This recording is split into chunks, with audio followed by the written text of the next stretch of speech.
Aloha, everyone, and welcome. Hello, everyone. Good to see all of you in here and that you're able to find your way. So we're in the Solstice Gateway. Definitely feeling just so much energy is coming through right now. So after tomorrow, the energies are going to really start to move forward. Mm.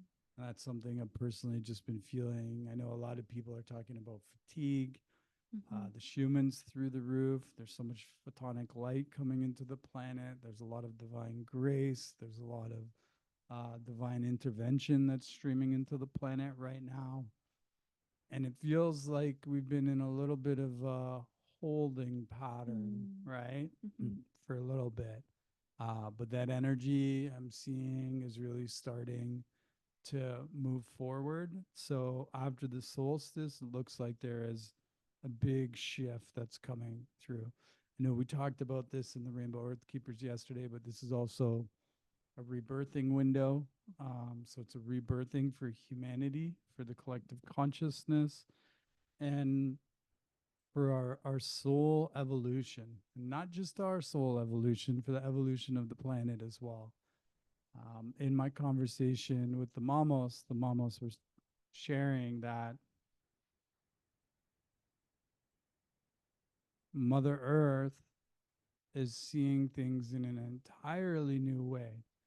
And I thought that was really interesting. They were saying that Mother Earth has a new perspective, and there's a lot of new energy, new templates, new instruction sets, just new like light and power that's coming up online.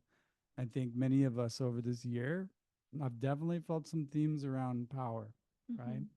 Personal power, abundance, wealth, prosperity, credibility, authority, ego, all of those patterns in the first half of the year have really come up. So, any form of blind spots for transmutation, for integration, and for soul evolution.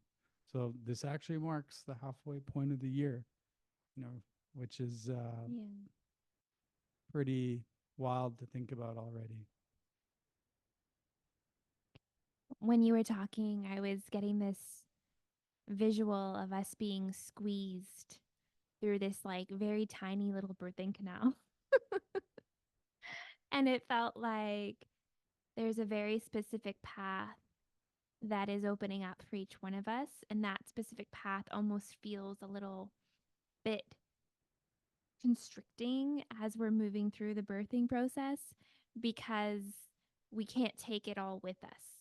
And so, very specifically, I feel like Mother Earth and our higher selves, Source, is aligning things for us. But this time around, it's like, no, no, like you can't take everything with you. So you must downsize, release, let go, to fit through the birthing canal, so to speak. It's like we're being squeezed through that. And when Richard said at the beginning of the call, I'm glad everyone found their way, I kept receiving in the background, yes, finding our way. That's what it feels like. We're finding our way through this birthing canal, through this birthing process. And for a lot of us, we have no idea what's on the other side of that. We have no idea where it's taking us. And I think for many of us, it's bringing up a lot because the fear of the unknown, although sometimes can be very exhilarating and exciting, when we're letting go of so much, it can also feel a little intimidating because the not knowing means, am I going to be okay? And I think that is what I've been feeling today is like we're really sitting in this, am I going to be okay? Like is everything okay? There's that feeling like questioning or wondering if this path really is for us because it doesn't feel very um comfortable, so to speak. And that's what I mean. It's like we're being squeezed. And so I know that's definitely what I've been feeling. Um And there's just been this deepened surrender piece that keeps coming in. And it may not make sense now, but I feel like it eventually will make sense why we have been moving through so much, because I feel like all I've been receiving from my team's higher self is surrender, surrender, trust. And I feel like I've just been sitting in that space for so long that I'm starting to wonder, like, okay, well, why? What is on the other side of this? And it's like crickets. Like, I'm not getting any clear information on what's on the other side of this rebirth. I was having this visualization just as you're talking about finding the way, and I was seeing like these gophers or groundhogs, Oh, that Richard. that are just digging their pathways, right? And you have all these different gophers that are digging their way through the earth, and they're just continuing to move forward, scooping the dirt, Mm-hmm. one handful at a time, knowing there's a destination they're going to. They believe that they're doing the right thing, Right. but they can't see where they're going. Yeah. And they're just, so they're going by instinct, they're going Right. by gut. Mm-hmm. And then all of a sudden, it's like the solstice is here, and all of a sudden, all the little gopher heads start popping up, right? And it's just like, hey, you're here too. Hey, look, I see you too. Hey, look, there's another light worker. And it's kind of like, where did everyone go over the last like 6 months? It's like we've been on this Journey. journey of shoveling dirt, right? For the like our shadow and just whatever blind spots, anything that was there for our evolutions. It feels like we're coming up for air right now, but we're feeling kind of tired from that journey, right? Yeah. And the thing is, metaphorically speaking, like we may not always be fully aware of everything the soul is doing and the soul is going through in our multidimensional like self. But we can feel when we have this level of like fatigue that's come Mm-hmm. up, man, there's a lot that's happening. And I always say this, like my guides show me a sign under construction, Yeah. right? And that means that things are happening and things are moving. And if I wouldn't know that certain parts of my self are under construction and going through, upgrades and integrations, then I may actually think something was wrong. Mm-hmm. But I've been through it enough that I feel it's like I think we've used this analogy before, but if you're looking at a highway, right? They shut down one lane on the highway and then they take another lane that they just put all their stuff in and then they leave one lane open. And so all of a sudden the highways kind of like slows down to a halt. And this is kind of like what our spiritual path and journey's like at times, right? Where it looks like nothing's happening and it's like the highway is broken. Things are slowing down, nothing's happening, what's going on? But meanwhile, we're focused on what is just seems to not be working properly Mm-hmm. instead of actually what is being worked on.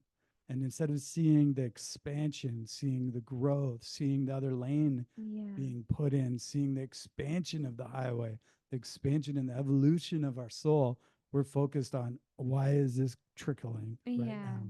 Why is this not functioning properly? Right.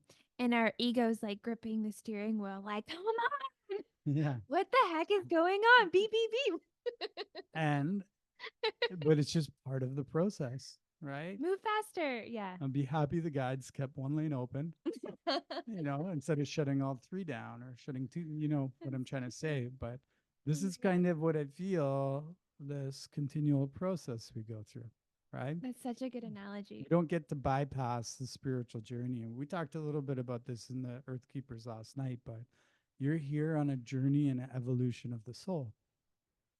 You didn't get the free ride in this lifetime where you're like, I'm going to go to Earth and I'm literally going to do whatever the heck I want. And then in the next lifetime, I'll balance that out and I'll make up for any of the wrong choices I made. No, you signed up for, I'm going to go to Earth. I'm going to go through my soul evolution. Yeah, sure. I'll integrate multiple lifetimes, multiple identities, all of this, and then I'm Mm-hmm. going to let it all go too. but I'm going to be held accountable for whatever I'm creating and for all of my blind spots while I'm on earth because I want to evolve through multiple lifetimes in this one lifetime. That's what you signed up for. So that's why you don't get a free pass where, maybe newer souls do, right? Mm. Newer souls, it's just like go to earth, just try to get through that lifetime. We're gonna make it easier. We're gonna give you some amazing master beings to support you, and as you go, it gets more advanced and it gets more kind of challenging and harder because you chose. I don't want to say harder, but you chose to embrace the experience and understand that the experiences are teaching you. Mhm. So it feels like this has been a master year so far. And I think everybody who thought they are the teacher is being taught, right? We're always learning, all of us. And I think it's a very humbling experience that no matter where you are, there have been some powerful lessons coming in. Yeah, and in reflection too, just as you were speaking, I feel for so many of us, life has been slowing us down intentionally, whether that's, a financial setback, whatever it is that's sort of made your life seem like it's slowing down or you need to slow down because of whatever challenge is being presented. It feels divine, right? Because just think about it, like if that setback or challenge or whatever is arising for you, for many light workers it's financial. We're like super ready to like get out there and, do all our stuff, but it's like, oh, I don't have the resources to do this yet, or this needs to happen first. So for many of us, it does feel frustrating because it does feel like something, like some form of roadblock or some form of beaver dam, something is kind of making us stay in reflection, in integration, and that can be really challenging. And I feel like that's what this year has been for many of us as Mm. well, like where it does feel like things have almost come to like a stop. But a lot is happening, but we've been asked to slow down and we're trying to speed up, and Mother Earth's like, slow down. Right. And I feel like more things have tried to prevent us from trying to go too quickly because, again, like so many of us, we're go-getters. We want to just like fast forward and get to like the good parts, or we want to like really get in there and just go go go. But I feel like the more that we try to do that, the more things are trying to help us to see that, slow and steady wins the race. It's not about trying to make things happen and force things to happen more quickly because we want them to, because our ego wants them to. It's like there is a divine plan, there is a divine will, there is something that is unfolding, but it's happening slower than we want it to. It's happening faster and it's happening slower. And I'm going to explain this, okay? Because the earth is spinning faster, right? And it's like the faster the earth goes, it's almost like we need to slow down. Because if we try to go fast when the earth's going fast, you're losing your balance. So it's like, it's almost like slowing down to be able to get your like rhythm, Mm-hmm. right? As the earth is like going through its like changes. So you have more energy pouring into the planet, more diamond and crystalline consciousness, more photonic light than that's been here in, eons of time. So all of these things are speeding everything up, which we actually have to just slow down a little bit so we can actually integrate everything, you Yeah. know? And I think that's really important because we're being asked to embrace life. Mm-hmm. And sometimes we go too fast to actually understand what it is we're doing, learning, experience, right? So the level of like divinity or divine intervention that I'm seeing like right now is that the planet has its agenda, like it has its plan that it's moving forward with, and it's celestially aligned, right? And then we can't outwill that. So Right. we really have to like surrender our will for the divine will and have faith and trust in what's coming in. And that's, like you said, the part that can be scary, Yeah. right? Because Hmm. usually we're just used to willing our way. We're like, I'm going to just create an alchemical blueprint and this will fix everything. But, and we'll just do some alchemy. No, it's not going to work. That's actually going to probably create a little bit more chaos in your life at this time because that's trying to force the divine plan. Mm. And I do feel for those of you listening to this, and if you're resonating with what we're speaking about, if you can feel what we're speaking about, then we're probably all on the same trajectory, Yeah. because you're on this path with us and we're also experiencing this together. And I think that speaks to something. I think that speaks to the level of mastery and um the beauty and the like gifts that are on its way to us. I feel like we have been devoted and we have been walking the path and we have been present and showing up, and there is a mastery in that. But I feel, that slow and steady and that commitment and devotion to oneself and to not giving up when things get hard. I think all of those like spiritual like lessons do result in really beautiful gifts. Like, have you ever heard the saying, like, good things are worth waiting for? Is like what I'm hearing. Is like for those of us who have been, devoting ourselves to this journey and not um like giving up our integrity because we want it to be easier, or we're tired of waiting, or we want it to happen quicker, when we've just been true to ourselves and true to source and trusting in the path. I think we're going to be really excited and happy with what reveals itself, because even though we can't see it, I know that source, the universe, the divine works in mysterious ways.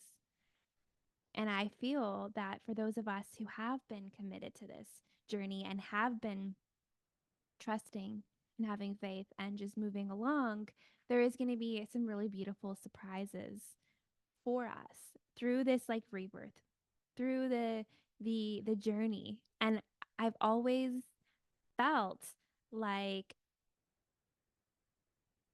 there is this like slow revealing, the slow opening, the slow unfolding of your life and our experience here. But we really need to be present with it and be here for it and not rush the Mhm. process. It's very sobering. It is. I think if we were laughing before the call, like Rosalie and I were just sitting down and we're chatting and we're like, do you think like the star seeds and light workers are just kind of coming down from this like bad trip where it's almost like for the last like few years, it's almost like being on kind of like an acid trip, right? Yeah. And it's like now everybody's starting to sober up and it's like you're like, oh my God, what happened over the last like few years of the spiritual awakening, right? And you're like, is this the reality?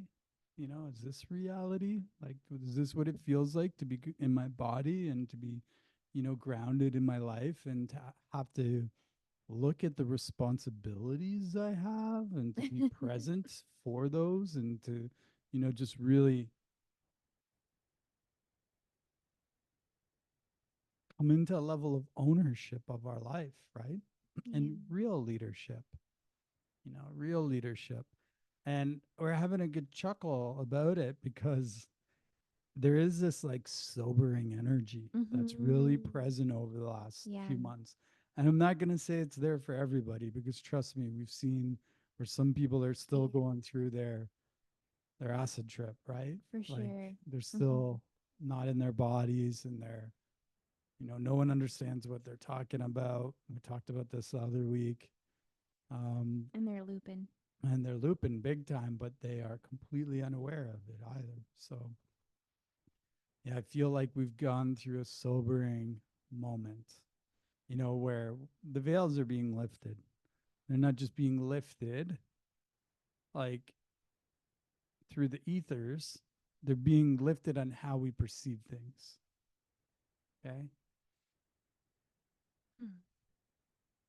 So I think, for the most part, there's quite a fair percentage of spiritual communities that are kind of culty, right? And that energy is being lifted. We're starting to see like those patterns and just, all right, it's not like people are bad or they don't mean well. But when there's not room for another view, that kind of creates, a dangerous environment for the community, and just for the way that we would, interact, when we start to really attach to something so strongly, that's when we start to develop more of a cult like atmosphere. And I think that's part of learning and spiritual growth where we start to see those patterns and we start to, want to be free from them. They start to be uh, like they can do that if they want, but I'm okay. I don't need to be part of that. Like there needs to be room for each of our individual journeys because to say this journey is the exact same for each one of us, it's just not, right?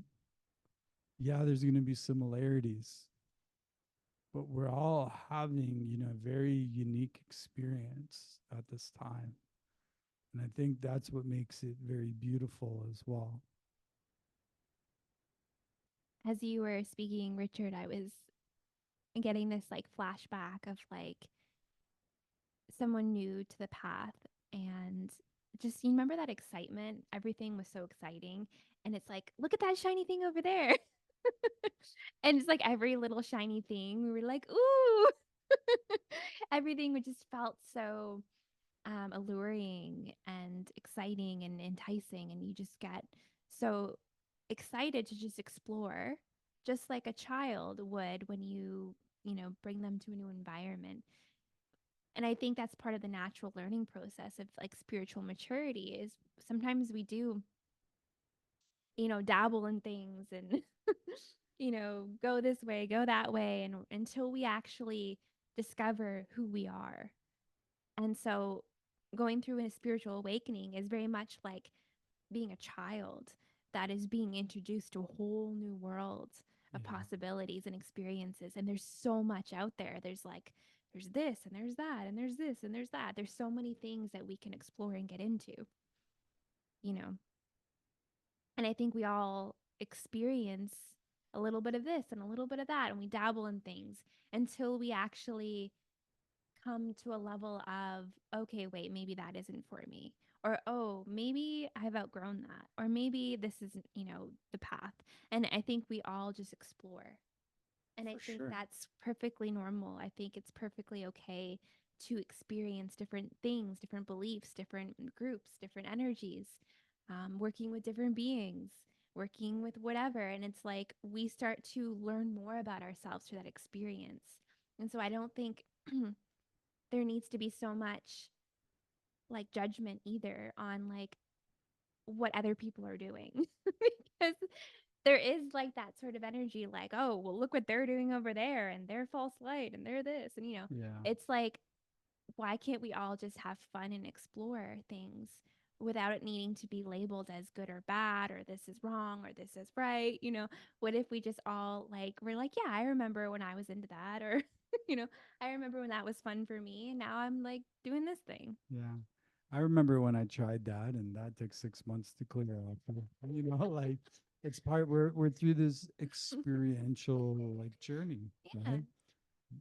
And I think I now it's just like I just focus on like frequency, and I focus on um, authenticity, integrity, and love. And you can feel that when it's present. So, whatever the story is somebody's telling you, you can feel if it's there or not. And there's no judgment if it's not, because like they're doing their best and they're going through their experience as well. So I don't know how we got into all of this, but I guess Solstice energy. the solstice energy is all about illumination, right? And this Yeah. rebirth that's happening. And so the moral of that, there feels like there's been this coming down, this like sobering of reality over the last few months, I would say. Mm-hmm. Um, and it's about getting clarity, be able to move forward, because as we go into this like next stage of evolution and consciousness, some things we just can't bring with us. There's master lessons that Yeah. we each need to, um, whichever master lessons that are important for us to learn,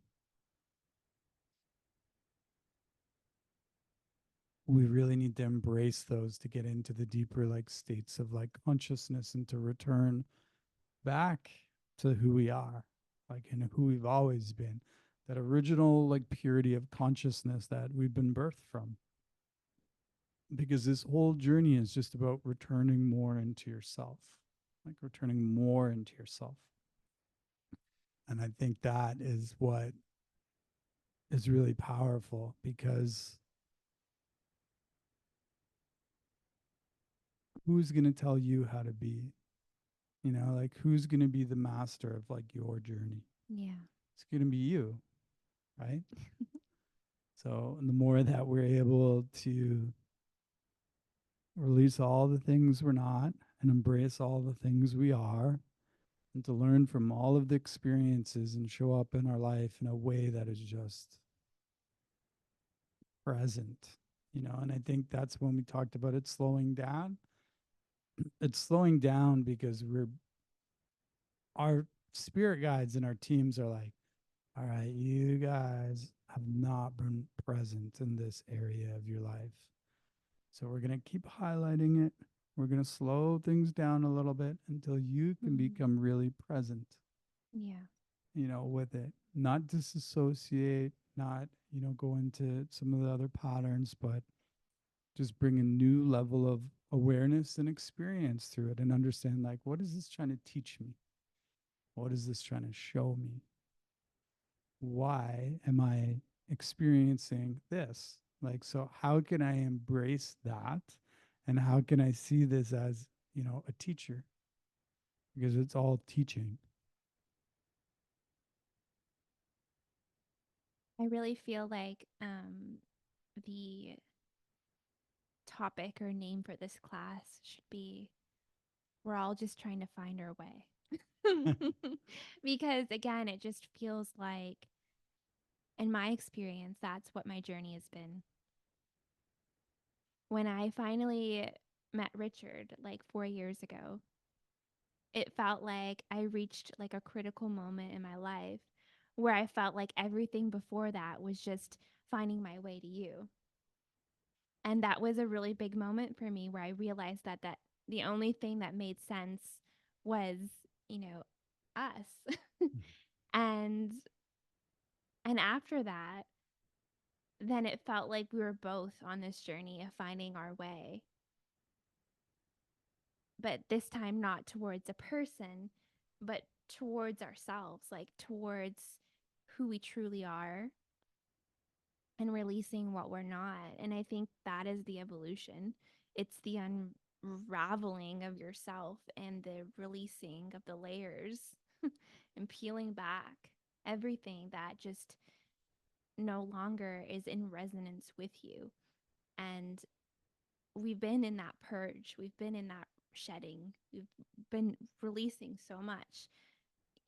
And for those of you who have been on this journey with us, you've seen us like change so much since we started this. Like when we first started this weekly call. It was Starseed School, and we just showed up. We've been showing up every day, not every day, every week for the last 4 years. And if you look back at our journey, you'll see how things have shifted so much. And if you look back at your journey, you can see how much you've shifted as well. And Mm. I think that's the beauty of transformation. We're always transforming, we're always evolving, we're always growing. And that ever evolving process is the journey of the soul. And that's the journey of your lifetime as well. And it'll continue to change. Things will come in and it'll make so much sense and it'll just light you up and it'll be like, that's the thing. And then you may just let that go a year later and be like, that's not the thing anymore. And I think that needs to be spoken about more. Like, it's okay for us to change our beliefs and Yeah. our perceptions and our teachings and to grow and explore things. And it's okay if things are contradictory too.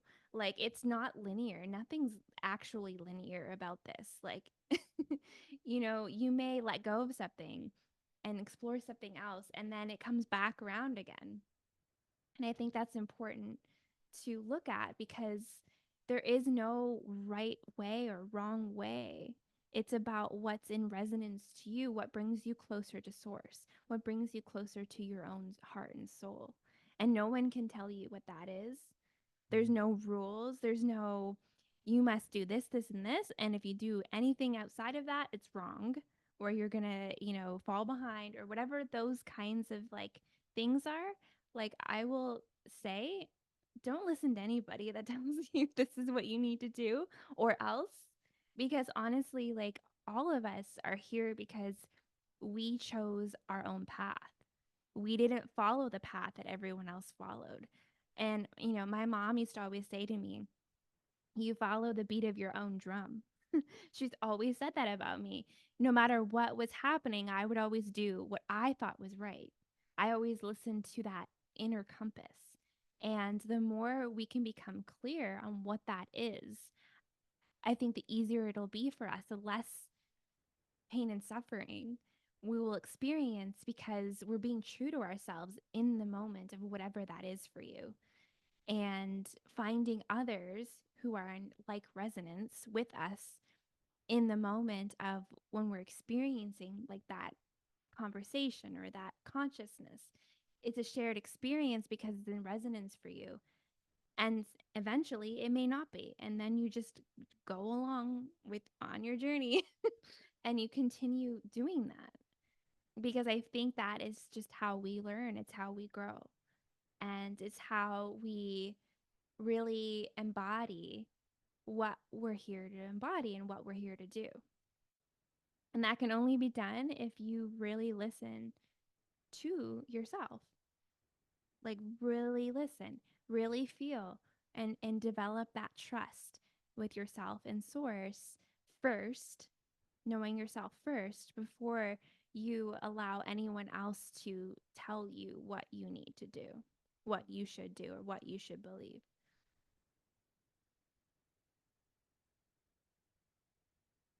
You know, I think I spent just years figuring out like what is a yes and what is a no, like my inner yesing, my inner like knowing. And in the beginning of like my journey, when I was like trying to figure out, meditation and all of that, I really wanted to be able to receive within me something that doesn't come from the outside world in any way, my own knowing. And that's the inner yesing. And I remember when I first started practicing like my inner yesing, I was wrong 50% of the time, but I was right 50% of the time. And I think for a year, I was 50% of the time, I wasn't right, but I was 50% of the time. And then, the next year, I was about like 60%.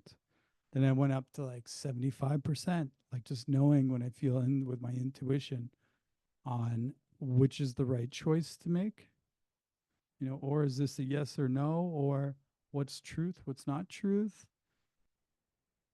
And then it went up from 75% up to 80%, up to 85, up to now it's pretty much 95% of the time. I really am on point with that. And once in a while, Rosalie will comment on that. She's like, "Are you doing your thing where you're able to, And that I'm like, that thing took me like years, years of being wrong, years of being right as well, but just really developing that inner yesing. And it's different for each one of us. But the importance of developing that part of like your journey is to know what your inner truth is and what's right for you and what's right for the situations and what are the right choices. Because if you don't have a base level to put whatever the information is that you're bringing in up against, it's going to create a lot of confusion within your life. So, like, the most important thing for each one of us to do is really figure that out. And like Rosalie said too, it swings. What may have been a yes for you 2 years ago isn't a yes now. And we experience this in relationships, we experience this in jobs, we experience this in all different areas of our life where we're like, well, at that time, that was a yes, but no, because I've grown. And energies have shifted, I've changed. I'm more of myself, and I've gone a little bit farther up the mountain. So now I'm at a different viewpoint. I see the world a little bit differently. So my yes has also changed into a more defined yes that's serving me. Mm. And this is what this gateway we're in right now is about. This is the illumination window. This is the longest day of the year is tomorrow for sunshine. So it's where our internal sun is aligning with the sun, and then the great, great, great, great, great, great, great, great, great, great, great central sun. Like the original, like God's source from where everything comes from. They're all coming into alignment. So it's a very powerful internal activation. And although we're talking about what we can see with our eyes, this is more about being in the non-linear. Because in the dream times, the dream realms, the no time space, the soul has an opportunity to open the dreaming gateways for the eternal wisdom. And why does that dreaming gateway open for the eternal wisdom over the 7 day period of the solstice? For some masters or people who've been able to really develop in that way, is because of this solar consciousness alignment, which also represents the same thing that you're created from in your core. So it's literally like all of these multidimensional keys of solar consciousness that are all have an opportunity to kind of click, and open this pathway.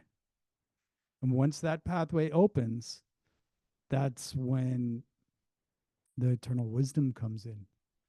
Now, how many people on the planet are able to do that right now? I don't think very many. Mm. But how do you get to doing that? Is by trying to figure out your inner yes and inner knowing, like the same thing. Each time there's a solstice that we really move forward in continuing that advancement.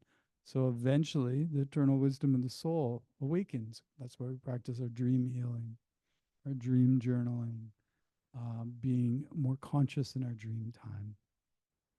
So I'm sharing this because there's so many different like layers to everything we're like speaking about. So if there's an opportunity for the eternal wisdom of the soul to awaken through this alignment into this rebirth, what would come up before that? Because if there's a potential to make space for more wisdom, for more of your consciousness to awaken and activate, what needs to leave to make room and space for that? Well, that's kind of what the last 6 months have been. Mm-hmm. So we think about this being an 8 year, collectively it's 8 year. We think the whole year is like this 8 year, but there's this undercurrent of energy that's been turning over everything that's not an eight or not in alignment with eight to give you an opportunity to come into alignment to it through, a window, alignment, a gateway, and then it will continue turning over to whatever trajectory you've been able to align to or whatever space you've been able to make. So, like I said, I feel like we're all kind of popped up, getting some fresh air. We're like, okay, we did some really heavy lifting Mm-hmm. over the last few months. We're kind of even looking like where you look back and you're like, wow, I didn't even realize how far I dug. Like that's miles and miles and miles, because we're so focused on moving forward, right? So it's almost like, you don't realize how far you've come because you've been kept so busy just trying to find the daylight. So this is a lot shared so far. Anything you want to add? Yeah, I'm actually feeling to talk about our guides. Mm-hmm. So this was actually coming in today where we wanted to bring everyone through to connect more deeper with their personal guides. And since you said that, I feel them. I feel them. Like I feel like a lot of beings coming in and I feel the light beings. And so I wanted to speak a little bit about, developing that connection. Like, how do we feel our guides and how do we know they're there and how do we sense them and how do we develop that relationship with them? And so maybe we could speak into a little bit about Sure. that and then maybe we can do Yeah. a little bit of a journey to connect with them. Yeah. So we go through different phases of the journey. We've kind of uh, talked about that, but something that's always stuck with me from one of my teachers that I had, um, it was very spiritual, very, gifted, also very old school too. And honestly, like the old school ones, they're the best. They really are. They're quirky. They just got some things. They're super mysterious. They don't tell you everything. And you have to earn for everything they give, right? And that's what one of my first like teachers that I really studied under was like. Um, she was, in her 80s. She was a grandmother, like, and she would always know like so far ahead of you. Like she was seeing everything so far ahead of you. And she's just kind of watching to see what you were going to do and how you're going to behave and what parts you knew and what parts you didn't know. And she wouldn't tell you what she knew. She wanted you to figure it out for yourself. Mm. And she would, if you're about to fall, she would drop some like clues in there, like to try to, just stir it up a little, make you think. And she's really, really good at that.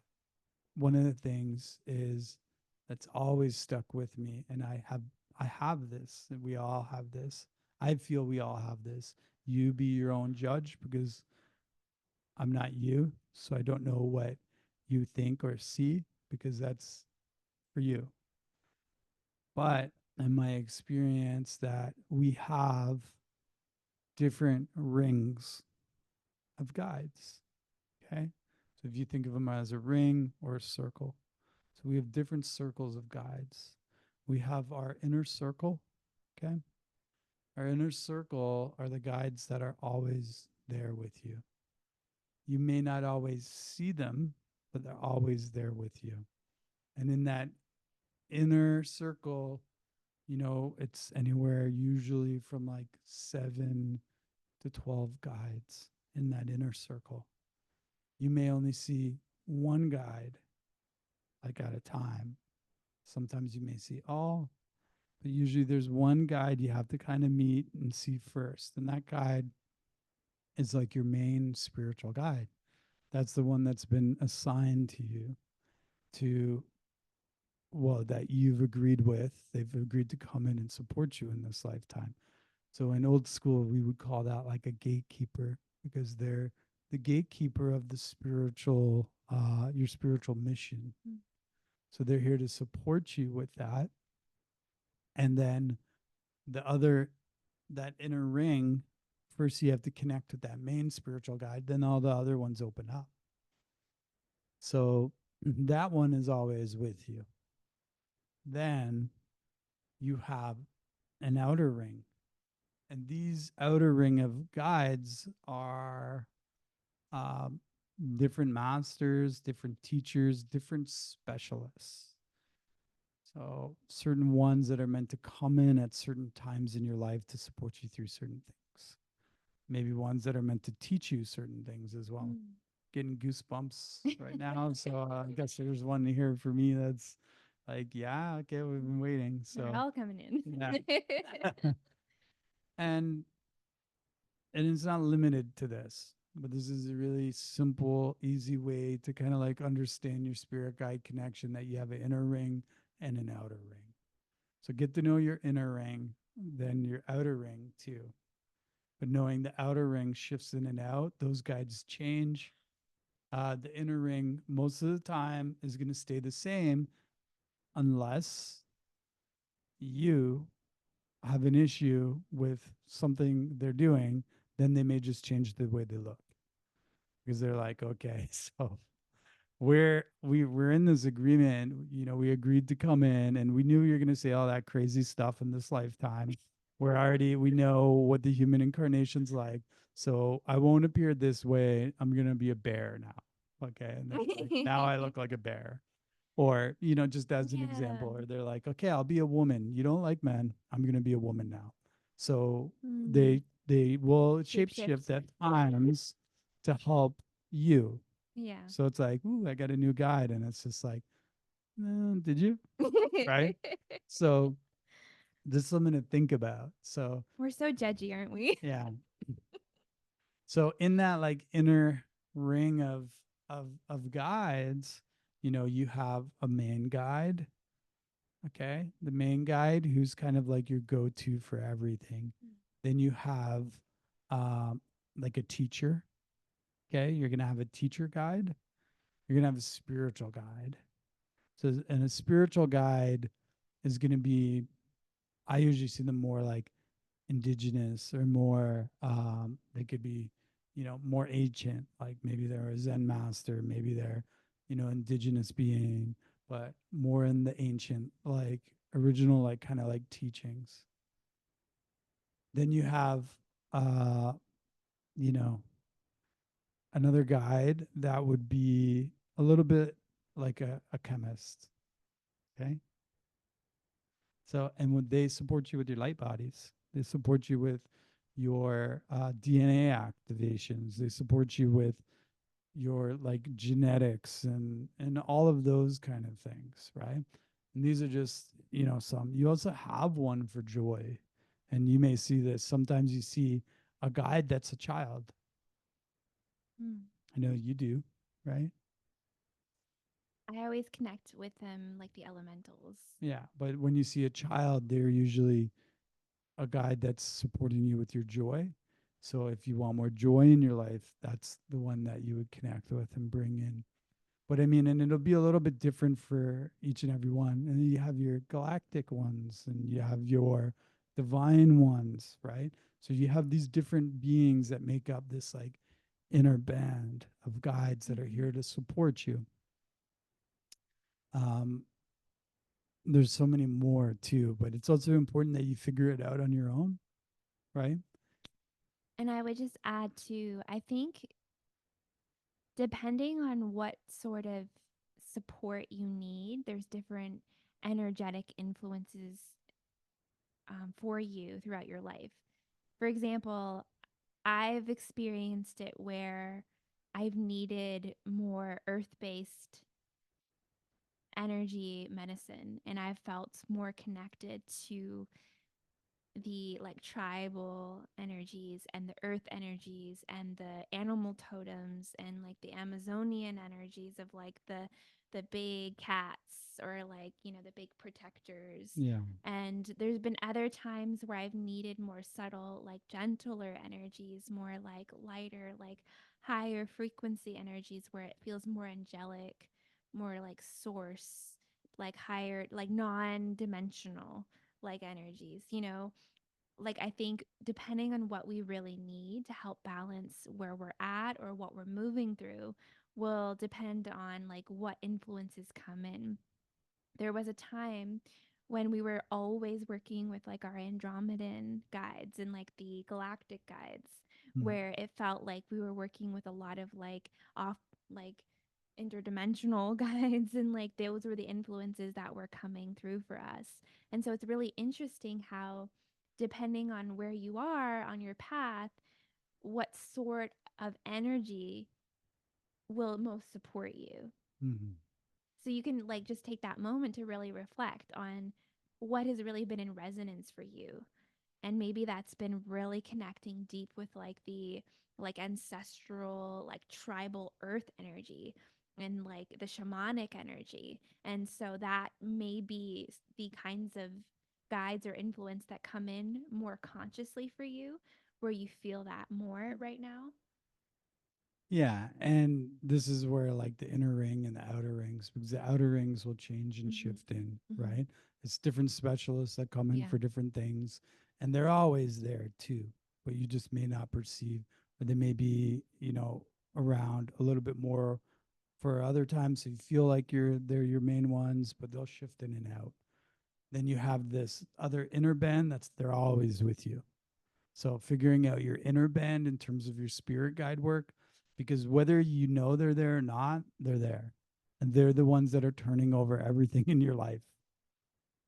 So they're the ones that are orchestrating. They're the ones that are saying, like, well, Richard has that spiritual lesson on this. And yeah, it's important he learns it. So let's bring in this situation and this event. No, no, no. He's getting really comfortable over the last like 3 months. So let's shake that up. He needs to work a little harder. He needs to develop a little bit more in this area. So then they'll bring things in, right?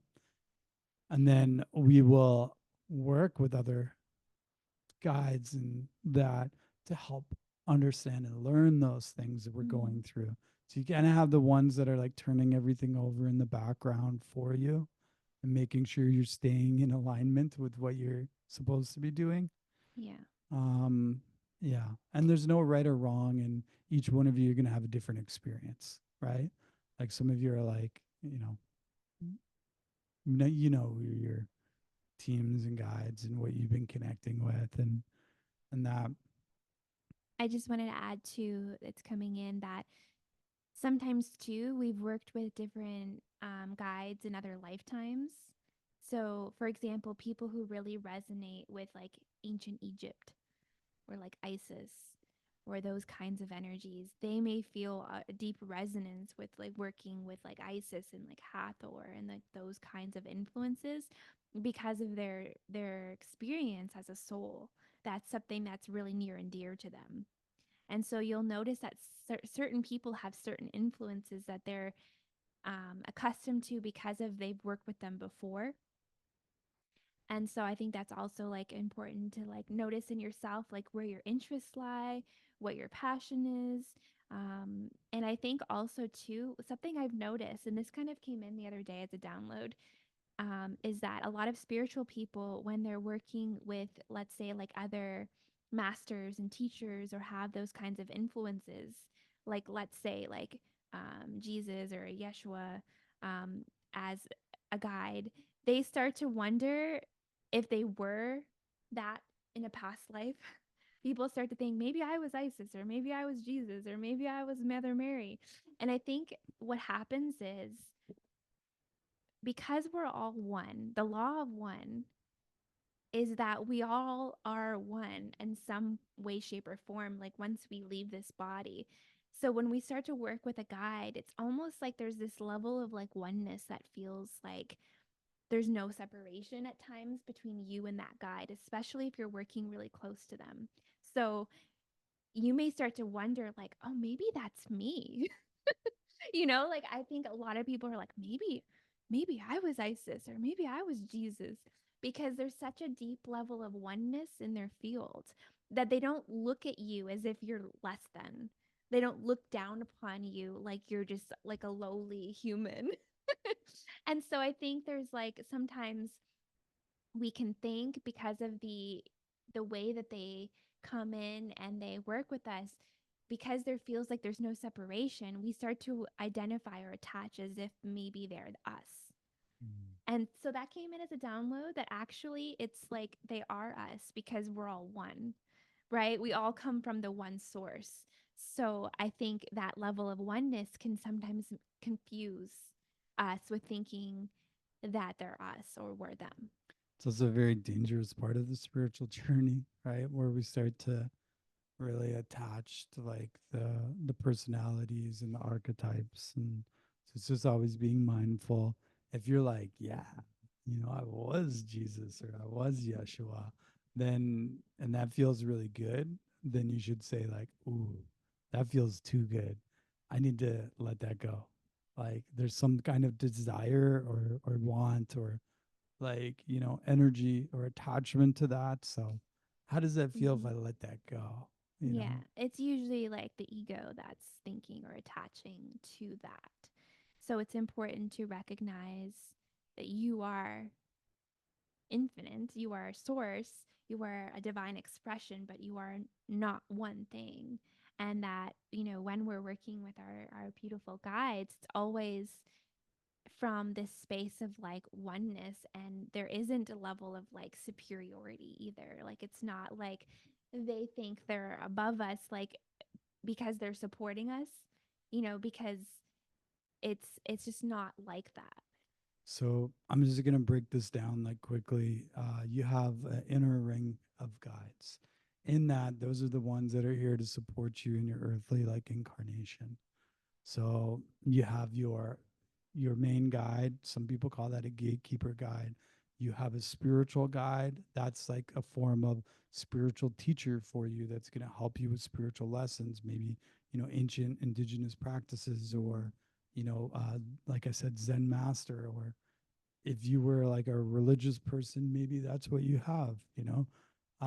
Then you have a healer guide as well to support you with healing, to support you with your emotions and all of that, all of those kind of things. You have one that's in charge of your actual, like, kind of like blueprints and chemistry as well.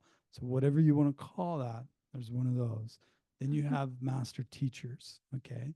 So, you have a master teacher that's in that inner band as well, who's someone that, is there to support you, and they can show up in all different kinds of ways. Mm. They can show up everything from an animal totem to everything from, like awakened like being.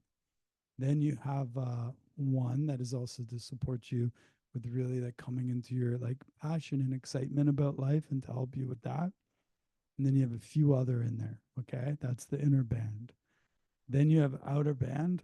That's usually more like the galactic teams are in the outer band. The specialists are in the outer band. Then you have other outer bands, and aren't those ones are more like divine teams, and anybody can connect with those Mm. because those are like the divine like teams, divine lineages. They're non-dimensionalized a lot at times, and that's everything from ascended beings to dragons to whatever you want. Mm-hmm. Those are all in like the outer like bands, right? So that consciousness people are able to connect into in many, many different layers. So the important thing why I'm sharing this is because as we're going through this, we want to realize like we are not the ones like doing the healing, right? Like if we're healers and we're working, it's not like we're the ones doing the healing. It's always source consciousness, like the other person's higher self, divine grace. Our teams and guides are going to support with that, but we don't want to take on the personalized attachment to like doing the healing. Like it's spirit that is doing the healing and moving all of these things. We have all of these supporters that work within those realms that, help those energies. And so that's a really, really big thing. It's a level of like evolution for the soul when we realize that it's the divinity that's doing the work, right? And it's less about us. Okay. So the more that we develop these like intimate like connections with spirit in whatever way it shows up for you, the more you come in to this like divine flow with spirit, miracle consciousness, different, things, um, and just a grand like experience. I think at first when we start out on the healing journey or working as a healer, we're like, yeah, I'm doing this. I'm the one that's doing that for them. We may be speaking the words, but all of the energy and the quantum and the things that are happening in there are really being orchestrated by like our divine teams, right? And what that does when we understand that, it actually opens the doorways and realms of possibility to something far greater in terms of manifestation and outcomes and highest alignments and timelines. Because um, thinking like we're the center of like the universe, right? That's kind of like a bit of a narcissistic like pattern that we all go through healing of that during the spiritual journey. We start to surrender thy will for divine will. And when we do that, it really opens everything up to such a profound level. Yeah, it's all just like spiritual, like kindergarten, like going through and like learning how to mature on this path and how to be in integrity. And it's like your guides that are here to support you through your spiritual evolution, they're also here to like, you know, help you see, the blind spots in the ways that maybe you weren't in alignment, or you were um, relying more on your ego than on like your connection to source, and things like that. So all of these things that we're learning is like part of, I think, bringing back spirit Mm. to the earth, right? Because think of how like humanity probably knows nothing of much of what we do, or like this journey of spiritual evolution and awareness, and how it's part of what we're bringing back to the planet is how we develop and connect consciously and become like conscious, awakened, like stewards of this like journey. And at some point on this beautiful green earth, I feel everyone will have this opportunity to consciously co-create and move through this path of ascension, and move through the journey of learning what it's like to be like an awakened being that is remembering itself. But we're kind of the ones that are here doing it first. And so, yeah, it's like being in school. It's like learning, relearning, and understanding like what that role is and how we can best support ourselves and each other in this like Mm. process. And just back into like talking about our guides before we do our journey and Yeah. that things that are like really important to just like integrate into like gnosis is for some of you, you're going to see beings, right? That's not always the best thing because sometimes our mind, if we're not really, if our third eye is open, but we're not connected into our heart, sometimes that's mental projections. Hmm. If we are connected into our heart, what's always important is, really feeling the energy and the frequency because each guide has a little bit of a different energy and a little bit of a different frequency.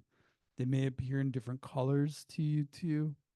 So one may be in a blue energy, one may be in a green energy, one may be in a pink energy, and just starting to understand like which one that is when that energy is like coming in to work with you, starting to recognize that like that Yeah. signature with your heart signature, and then you start to develop like this like deeper intuition.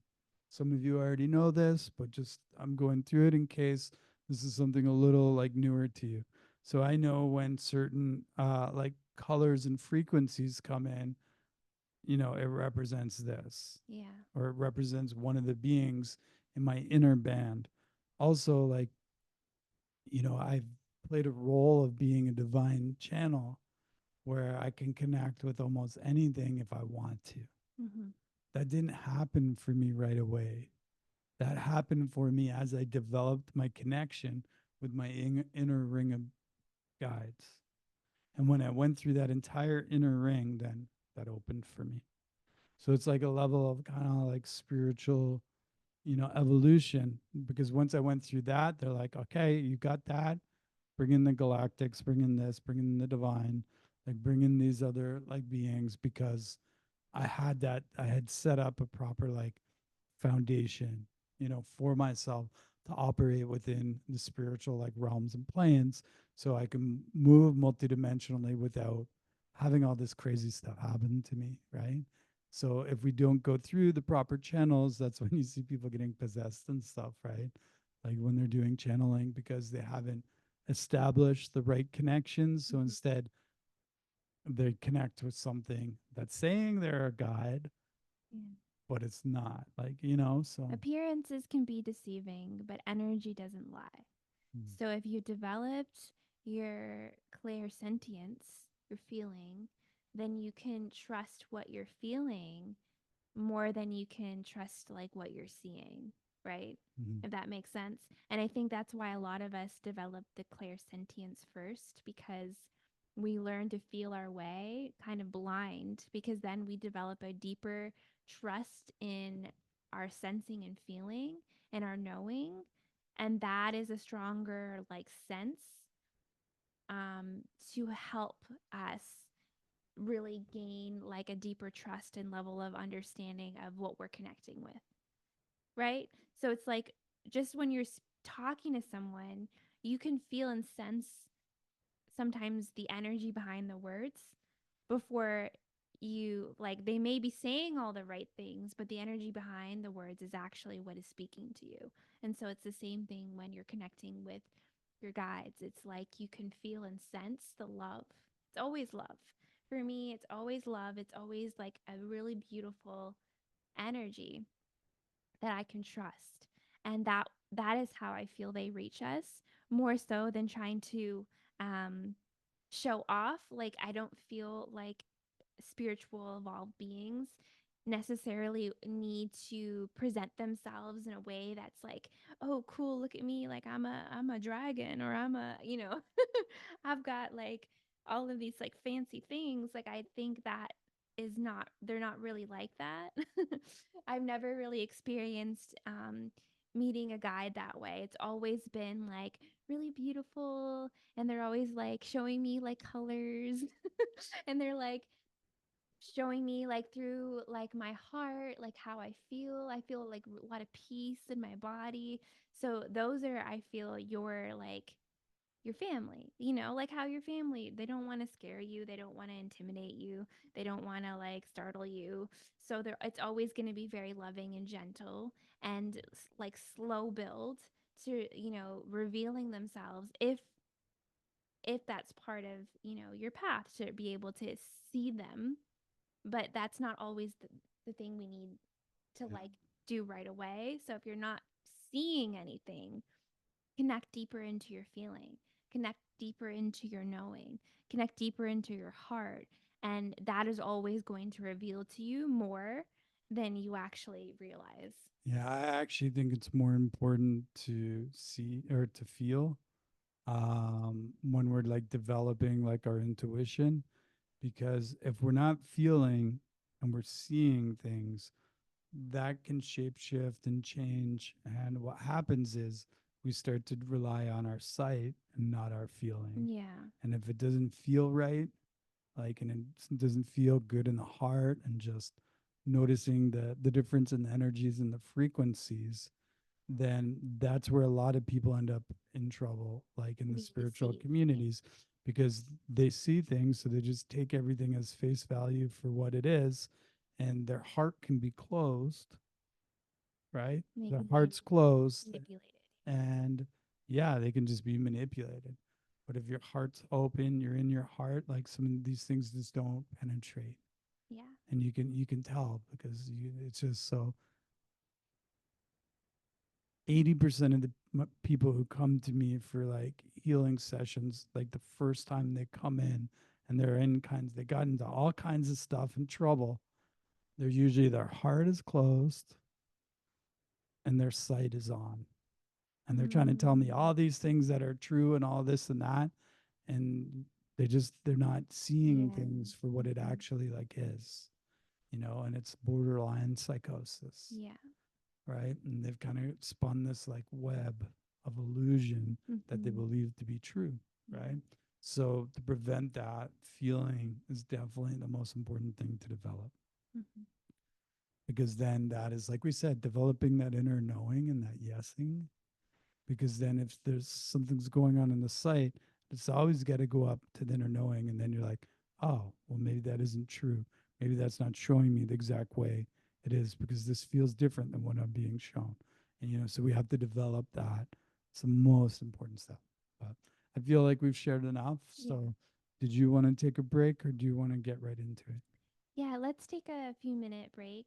I want to get some more Yeah. tea. And if you can just put in the chat, let us know how you're enjoying today's talk.